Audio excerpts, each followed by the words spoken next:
Okay, dearest friends, we have discussed the application of the pressure, means usage of the pressure in our daily lives. We have the different devices working on the basic principle of the pressures. Just you can take the example of the vacuum cleaners. It is just when you go to the salons, just you might have seen the barbers spraying the water on your hair to make it wet using the pressure. So pressure has different uses, multiple uses in our daily life.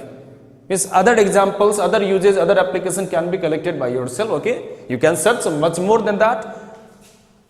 Okay, after that means we have nearly over the pressures, force and the pressure chapter here.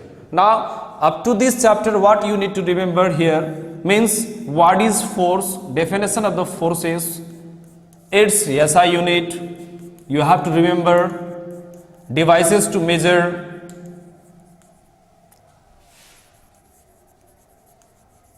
formula to calculate,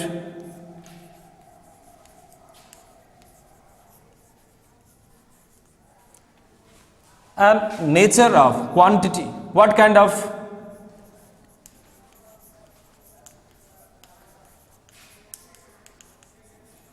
means in force you need to define what is force. You have to remember this. Okay, it is the important questions, important terms to remember. Again, what is SI unit means how force is measured using the SI unit means Newton or kg meter per second square. Device to measure spring balance, not to forget. Formula to calculate the force, F equal to ma means mass into acceleration, and it is vector quantity. Means these are the main topics to be remembered within the definition of the forces. After that force, you have to remember what is the types of forces, means non-contact, contact forces, subdivisions. You have to remember that. After that, you have to remember the effects of the forces. So these are the major questions, major points to be asked in a force chapter or the force topic.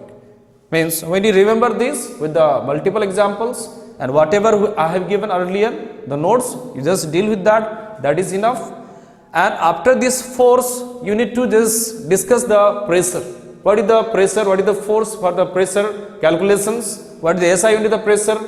And after that, we discuss the what is atmospheric pressure, how atmospheric pressure is acting on us, and what is the value of the atmospheric pressure at the sea level. We discuss that, and how atmospheric pressure can be measured using the barometer.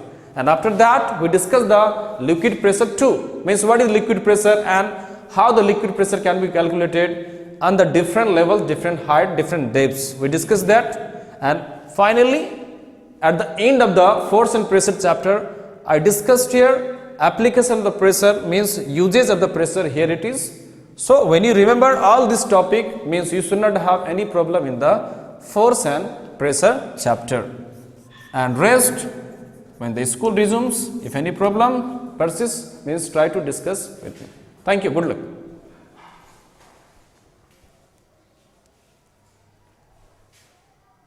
Okay,